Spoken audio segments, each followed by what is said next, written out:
हमारे स्टूडियो में खास मेहमान अक्सर हमारे साथ खास बातचीत में रहती हैं। डॉक्टर सिक्कम किसान नेता हैं और ये किसान आंदोलन में बढ़ चढ़ के अक्सर सब जगह दिखाई देती हैं। ऐसा अपनी जो भाषा मंगलवार को जो विधानसभा चंडीगढ़ में आपने देखा होगा नेताओं का किस तरीके से वाद विवाद आपस में आरोप प्रत्यारोप पैसे के लेन देन को लेकर काफी मामला उठाया।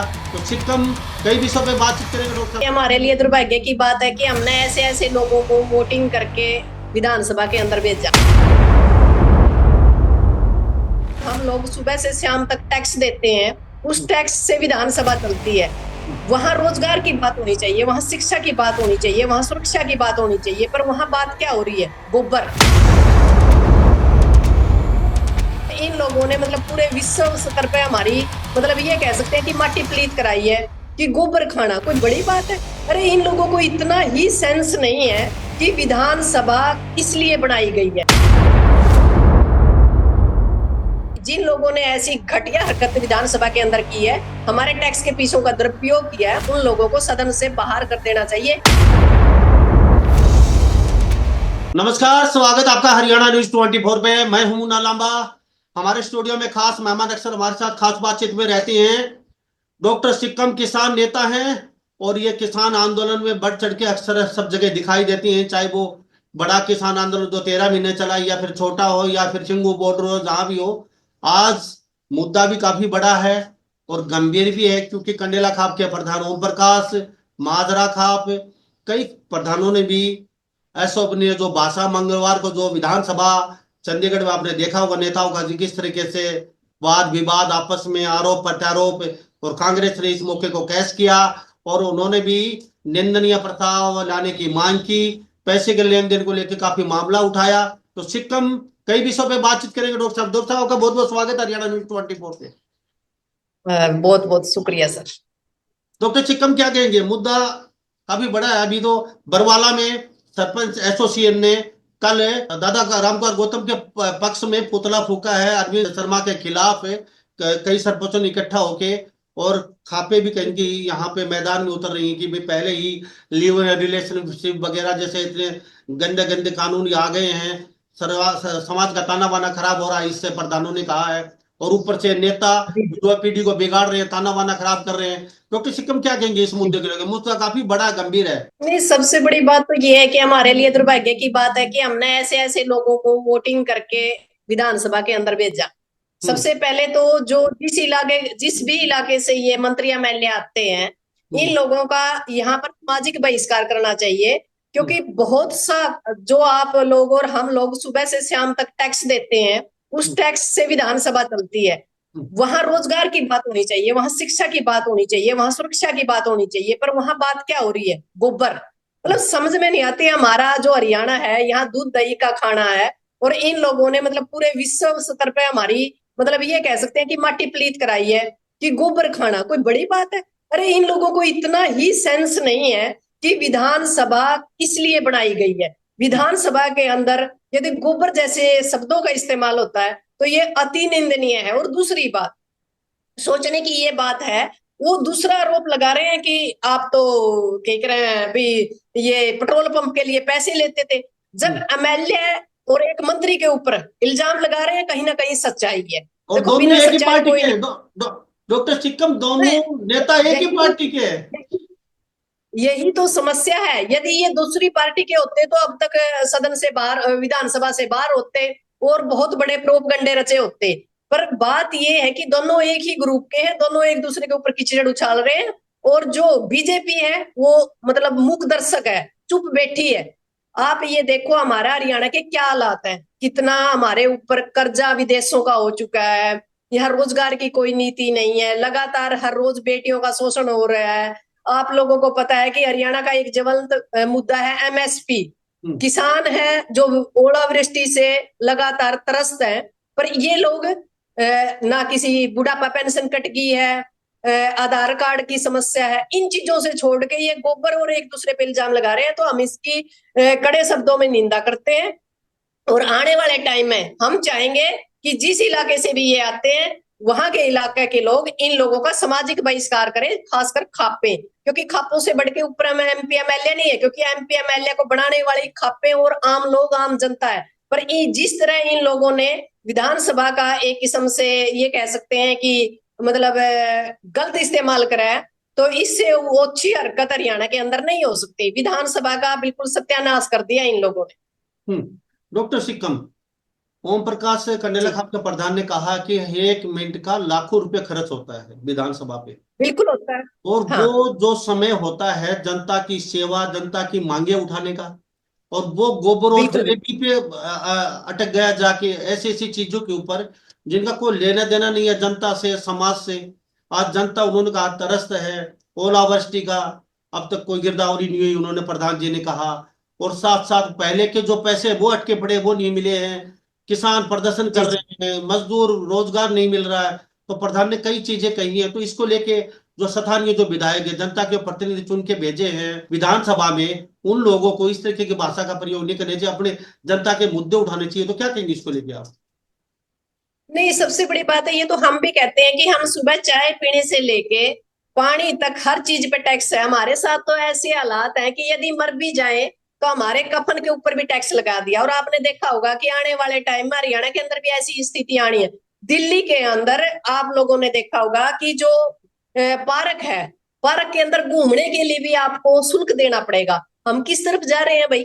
इस देश के हम वासी हैं, हमारे जो बुजुर्ग हैं, हमारे जो पूर्वज हैं, उन लोगों ने जमीनों को काट काट के खेतों में तब्दील किया था। आज ये है कि कहीं से गैस लाइन, कहीं से पाइपलाइन, कहीं से ऊपर से बिजली की तारें खींची जा रही है, और उनको वो कहते हैं भाई जो मुआवजा बनता है वो मुआवजा नहीं दे रहे। क्योंकि यदि ऊपर से जो बिजली की तारें जाएंगी, पाइपलाइन जाएगी, तो जमीन तो खराब होगी ना। उसके जी ऊपर आप कोई भी मकान नहीं बना सकते, आप मुर्गी फार्म नहीं बना सकते, आप पेड़ नहीं लगा सकते। तो हमारा देश जा किस तरफ रहा है? यानी पूरे यदि भारत को हम देखें आज, तो यहाँ बिल्कुल सारी स्थितियां चरमरा चुकी हैं। और जो हरियाणा का लगातार मैं विधानसभा सत्र देख रही हूँ, इसमें कोई सीधी सी बात या मुद्दों की बात तो है ही नहीं। ये एक दूसरे के ऊपर कंटाक्स कर रहे हैं, कभी कुछ कभी कब। मतलब हमारे विधानसभा और संसद में मैंने देखा कि शेर व शायरी होती है, कविताएं होती हैं, पर अब की बार पहली बार देखा कि एक दूसरे के ऊपर लाछन भी लग रहे हैं, और एक दूसरे को गोबर खाना तक कह दिया। 10 किलो गोबर खा जाते हैं। तो इनके जो अंध भगत है, जो पार्टी के जो कार्यकर्ता है, उनसे हम आप क्या अपेक्षा रखें?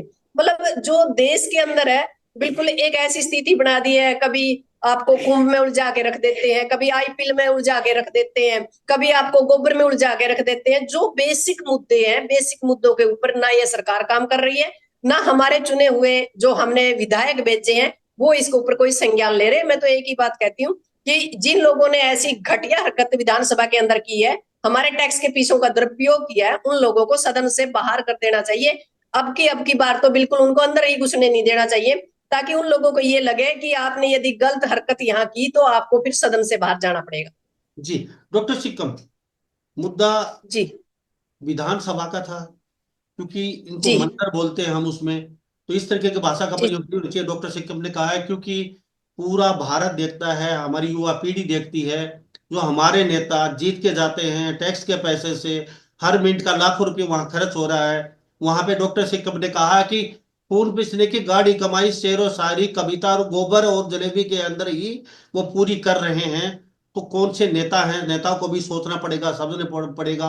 बहुत ही स्टिक भाषा में वहां पे जाके अपना बात रखनी पड़ेगी, क्योंकि समाज सब देख रहा है। और कहने की खापे, और किसान जो प्रधान है वो भी इन चीजों से आते हैं, और ये भी कहते हैं कि ये बहुत गलत हुआ, इस तरह की भाषा का प्रयोग है। संसद, विधानसभा जो मंदिर होता है वहां पे नहीं बोलना चाहिए। डॉक्टर सिक्कम, 2 रोज हाँ जी। पहले आपने प्रदर्शन किया, डीसी साहब को ज्ञापन सौंपा है, और कुरुक्षेत्र जी, में हमारे नायब सैनिक के घर का जो मुख्यमंत्री हैं उनका निवास स्थान का घेराव करेंगे। कई मांगे थी आपको, वो क्या क्या मांगे, किस तरीके से, क्या? वो ज्ञापन हमने डीसी के मार्फत मुख्यमंत्री को भेजा था। हम्म। यदि हमारे 2022, 23, 24 और 25 हम्म। सूखे और ओलावृष्टि या पानी के जो मुआवजे हैं, वो हम्म। यदि सरकार अदा कर देती है, तो हम्म। हम 20 तारीख को कुरुक्षेत्र का घेराव नवाब सैनी जो ये हमारे मुख्यमंत्री है, इसके जो घर है या इसका जो कार्यालय है, उसका हम भाई वो घेराव नहीं करेंगे। एक स्मार्ट मीटर लेके आई है सरकार, हम्म। जगमग के नाम पे। एक बात बताओ, हम लोग किसान है, हमारी फसलें 6 महीने में आएंगी ना आएंगी, क्योंकि वो तो प्रकृति के एवज में है। पर उन लोगों ने स्मार्ट मीटर लागू कर दिया, हमारे बच्चे कैसे पढ़ेंगे? हमारी जो दिनचर्या है, जो रोज की दिनचर्या, वह कैसे शुरू रहेगी। और स्मार्ट मीटर का पूर्ण रूप से हमने बहिष्कार किया है। और कर्जा माफी, जब सरकार बड़े बड़े जो व्यापारी हैं उनके हजारों करोड़ों अरबों करोड़ों माफ कर सकती है, तो क्या किसान जो देश की रीढ़ की हड्डी है, क्या उसके चंद पैसे माफ नहीं कर सकती। तो हमने कर्जा माफी भी मेन नंबर एक चीज पे है। दूसरा, एमएसपी की लीगल गारंटी आज भी हमारी जारी है। हमारा दूसरा जो मोर्चे के हमारे जो बुजुर्ग हैं वो आज भी अनशन के ऊपर है। तो हम चाह रहे हैं कि जो हमारे साथ शर्तों के ऊपर सरकार ने हमारे आंदोलन को वापिस कराया था, उस शर्तों को सरकार लागू करे। जबकि आपने पता, हमारा मुख्यमंत्री हरियाणा का तो खासकर कहता है कि हमने 24 फसलों पे, एक बात बताओ, यहाँ कोकोनट कहाँ होता है? 24 फसलें तो हरियाणा में होती नहीं है। हमारे साथ ऐसा मजाक, भद्दा मजाक कर रही है ये सरकार, और उसके ऊपर ये तेल छिड़कने का काम करती है। तो हम सरकार से कहना चाहते हैं, हमें स्मार्ट मीटर नहीं चाहिए, हमें एमएसपी की लीगल गारंटी चाहिए, हमें कर्ज माफी चाहिए, हमें जो स्वामीनाथन आयोग की रिपोर्ट है, यानी जो किसान लगातार खेती कर रहा है उसका जो खर्च है उसका 1.5 गुना हमें दी जाए। उसके अलावा 58 साल के बाद जब सरकारी कर्मचारी को भी आप लोग कहते हैं कि भाई ये काम के लायक नहीं रहा, जो 58 साल का कोई भी मतलब किसान है या महिला किसान है, उसको 10,000 रुपए देने चाहिए, ताकि वो अपने जीवन का जो बाकी का जीवन है वो अच्छी तरह जी पाए। क्योंकि आज का जो ताना बाना आप लोगों ने पता है, love in relationship, love marriage, इन लोगों ने बंटाधार कर दिया हमारे समाज का। हमारे बुजुर्गों का वृद्धाश्रम के अलावा कोई जगह नहीं बची है। बाकी हरियाणा में ऐसा होता था कि हमारे बुजुर्गों को हम भगवान मानते थे, पर हालात ये है कि रिश्ते तार तार कर रही है सरकार। लव इन रिलेशनशिप का सबसे ज्यादा यदि किसी को नुकसान है वो है बच्चों को। वो बच्चे किसकी संपत्ति में अधिकारी होंगे, उन बच्चों का लालन पालन कौन करेगा, बहुत से ऐसे क्वेश्चन मार्क है जो सरकार आंख बंद करके मतलब देश के ऊपर थोपने का काम कर रही है। ये नहीं समझ रही कि हमारी कल्चर क्या है, हरियाणा की जो कल्चर है, हमारी संस्कृति है, हमारा संस्कार है, उनके ऊपर डायरेक्ट इनडायरेक्ट सरकार हमें तोड़ने का काम कर रही है, ताकि सिर्फ हमें जीना, सांस लेना ही हमारे लिए विकास रहे। और ये सरकार हमसे बार बार वोट लेके लगातार सत्ता में बनी रहे, और हम लोग सिर्फ खाना खाने तक ही सीमित रहे, हमारे रिश्ते ना रहे। क्योंकि जबकि आपको पता है कि हरियाणा दूध दही का खाना, पर यहाँ तो गोबर खाने पे बात आ रही है, दूध दही का तो छोड़ दिया ही नहीं। रही बात, माँ बाप को हम भगवान मानते थे, गुरुजन को भगवान मानते थे, वो रिश्ते आज तार तार हो रहे हैं। देश के अंदर जो ये लव इन रिलेशनशिप है, इसके ऊपर सरकार को दोबारा सोचना चाहिए। जो लव मैरिज है, इसमें माँ बाप की अनुमति जरूरी करनी चाहिए। कोई माँ बाप ने कोई, हमने कोई अनाथालय नहीं खोल रखा कि 18-20 साल हम पढ़ाए लिखाए बच्चों को, और फिर वो जब उसकी जिंदगी जीने का टाइम आए वो उड़ जाए। माँ बाप अपनी पूरी जवानी बच्चों को पढ़ाने में, उनके करियर संवारने के अंदर अपने आप को झोंक देते। वो अपनी जो अपना जवानी का पीरियड है वो बिल्कुल ये मानो कि वो अपनी जिम्मेवारी समझ के बच्चों को पालते हैं, पर जब उनको संभालने का टाइम आता है माँ बाप का, तो बच्चे उठ जाते हैं। तो जी उनका क्या हो। Doctor Sikkim, live in relationship प्रधान जी ने भी ये मुद्दा उठाया, ज्ञापन में भी आपने दिया है डीसी साहब को लिख के जी जी। कि ये बिल्कुल हम्म। तत्प्रभाव से समाप्त होना चाहिए। इससे सरकार का ताना वाना बिल्कुल। खराब हो गया है। और प्रधान ने कहा कि इस हद तक जी। भी जा सकते हैं, इस कानून को रद्द करना पड़ेगा सरकार को, कोर्ट को। यह कानून समाज के लिए और घातक है।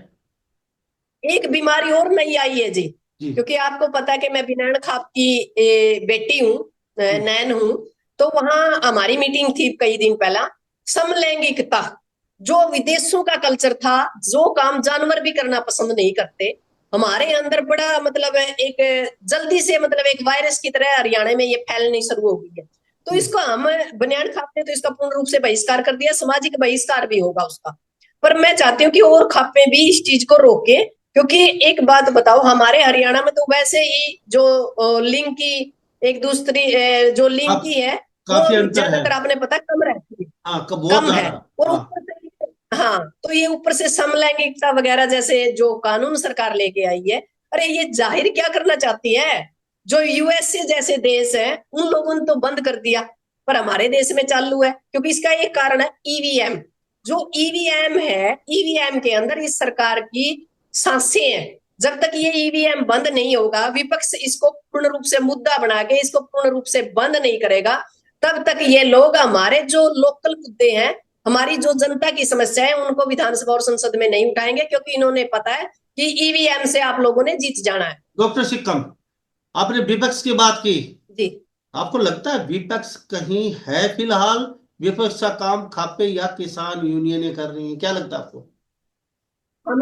हमें ये लगता है विपक्ष तो बिल्कुल बीजेपी का ही दूसरा पार्ट है। मैं बार बार कहती हूँ, कांग्रेस और अन्य दल, एक दो दल को छोड़ के बाकी सारे बीजेपी के ही पाले में बैठे हैं, क्योंकि ये बड़े चोर है, वो छोटे चोर हैं। यदि ये बोलेंगे तो ईडी, सीआईडी, सीबीआई, सीडी कांड, बहुत कुछ इन लोगों का सरकार के पास है, तो ये मजबूर हैं बोलने के लिए। आप लोगों को देखा होगा, हुड्डा साहब का कल एक बयान देखा था मैंने, जो अभी जो फिलहाल ये था, इलेक्शन थे निगम के, बोला कि हमने तो प्रचार ही नहीं किया। तो आप हम्म। एक बात बताओ, जो पार्टी बिल्कुल धरातल पर धराशायी हो रही है, मुख्यमंत्री को शर्म आती है, जबकि जो फिलहाल मुख्यमंत्री है बीजेपी का, वो प्रचार कर रहा है। तो ये लोग सिर्फ मतलब ये कह सकते हैं कि गाड़ी के ही प्रचारी है, गाड़ी की ही सरकार है कांग्रेस। धरातल पे काम नहीं करना चाहते, जिसका नुकसान लगातार समाज को हो रहा है। और विपक्ष एकदम से फेलियर है। विपक्ष की यदि कोई भूमिका निभा रहा है तो वो महिला है, किसान है, मजदूर है, जवान है, जो सड़कों पे डटे हुए हैं लगातार 5-6 साल से, वो लोग विपक्ष की भूमिका निभा रहे हैं। ये लोग तो सिर्फ सत्ता को हथियाना चाहते हैं, वो उसके ऊपर सिर पे सवार होके, वो उसके उस सिर के ऊपर सवार होके। किसान लड़ रहे हैं उस मुद्दे को, कभी बीजेपी नहीं बुना रही है, कभी कांग्रेस बुना रही है, कभी कोई और पार्टी बुना रही है। क्योंकि हमारे किसान नेताओं के अंदर भी कहीं ना कहीं एक बीमारी है कि हम राजनीति नहीं करेंगे, जिसका फायदा विपक्ष को हो रहा है।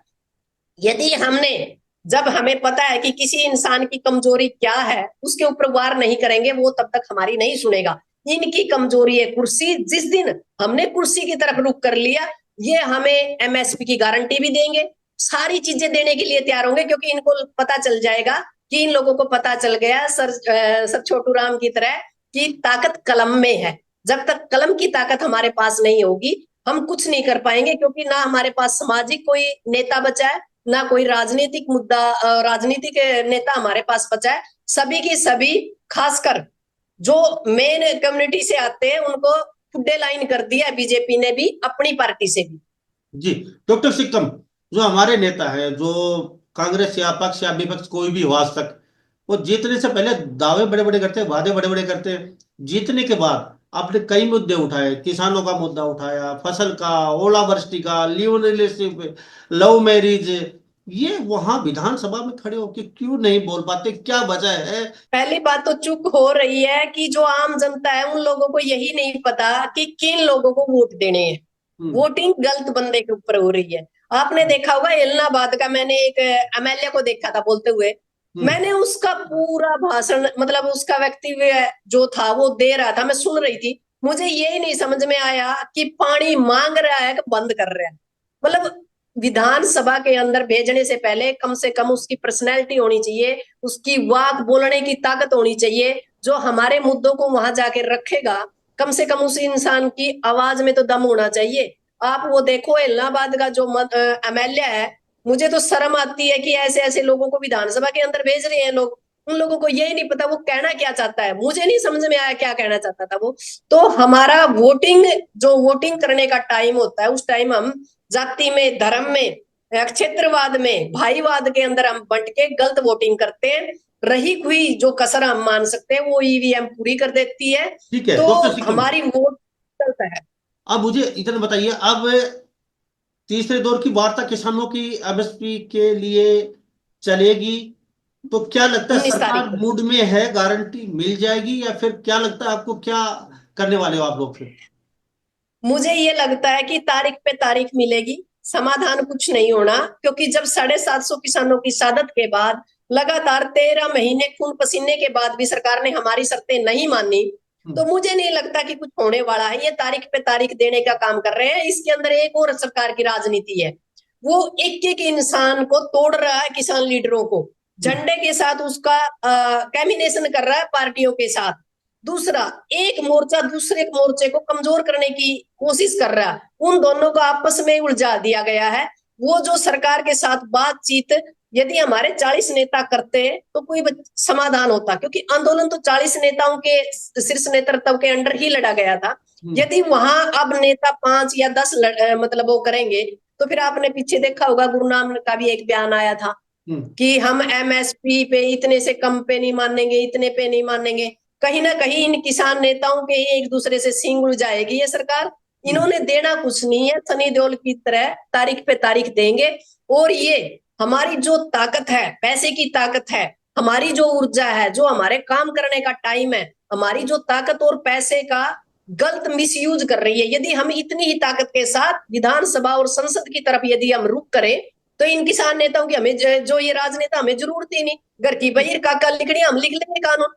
ठीक है डॉक्टर सिक्कम, अब हमारे सैनी साहब के निवास का घेराव करने वाले हैं। पार्क में इकट्ठे हुए थे 2 रोज पहले, कई प्रधान भी थे, कई किसान नेता थे। तो आपने ऐलान किया है किन किन मुद्दों को के लिए आप वहां घेराव करेंगे कुरुक्षेत्र में जाके, क्या क्या मुद्दे रहने वाले वहां पे? मेन मुद्दे रहेंगे हमारी एमएसपी की लीगल गारंटी, कर्जा माफी, स्मार्ट मीटर, जो हमारे मुआवजे बाकी हैं 22, 23, 24, 25, ओलावृष्टि के भी हैं, सूखा के भी हैं और पानी के भी हैं। इसके अलावा 58 साल के ऊपर 10,000 रुपए, चाहे उसका बच्चा कितना ही कमाए। आजकल आपको पता है बच्चे कितने के माँ बाप को पैसे देते हैं। जी सही तो बोल जो बुजुर्ग, हाँ, जो बुजुर्गों की पेंशन है 58 के बाद, महिला को भी महिला किसान का दर्जा दिया जाए। क्योंकि महिलाएं पुरुषों से ज्यादा काम करती है खेतों में, पर उनको आज तक भी नहीं। क्योंकि यदि सबसे ज्यादा इस दुनिया के अंदर चोरी है तो महिलाओं के काम की चोरी है। महिलाएं काम से आकर भी काम पे आती हैं। यदि खेत में काम करती है तो फिर वो घर का आके काम करती है। यदि महिला नौकरी करती है तो वो फिर सुबह शाम घर का काम करती है। महिलाओं के श्रम की सबसे ज्यादा चोरी हमारे देश में है। चलते चलते इतना बताइए आप हमें, अब आपने सारे बता दिए घेराव करने वाले हैं। कितनी तारीख को सैनी साहब के निवास का घेराव करेंगे आप? 20 तारीख को, 20 मार्च को। तो ये यदि इससे पहले हमारे किसान नेताओं को सरकार बुला लेती है बातचीत के लिए तो ठीक है, नहीं तो 20 तारीख को हम कुरुक्षेत्र के अंदर घेराव करेंगे। और ये भी हो सकता है कि वहां 1 दिन का घेराव हो, 2 दिन का हो, या हम परमानेंट भी बैठ सकते हैं। क्योंकि जी जो लगातार सरकार हमारे साथ वादे करती है और वादा खिलाफी करती है, उससे हम तंग आ चुके हैं। अब इसका हम स्थायी समाधान चाहते हैं किसान नेता। जी डॉक्टर सिक्कम, चलते चलते तो ये गोबर और जलेबी पे बात गटकी हुई है, उन नेताओं को क्या कहेंगी? क्या निंदनीय प्रस्ताव होना चाहिए? क्या उनको माफी मांगनी चाहिए? क्या क्या क्या क्या कहना चाहेंगे आप? पहली बात तो उन लोगों को माफी मांगनी चाहिए। दूसरी बात यह है कि उन्हें सदन से बाहर निकाल देना चाहिए, खासकर इस जो हमारी जो अब सत्र चलेगा जी उसके बाद जिस क्षेत्र से वो एमएलए या वो मंत्री आता है, वहां उनका सामाजिक बहिष्कार खापों को करना चाहिए। ताकि इन लोगों को ये पता होना चाहिए कि आपके ऊपर भी कोई जिम्मेवार इंसान बैठा है। क्योंकि आप लोगों को मैं एक वाक्य बताती हूँ। अभी 2-3 दिन पहले बिनान खाप की एक पंचायत थी, वहां कृष्ण बेदी आए थे।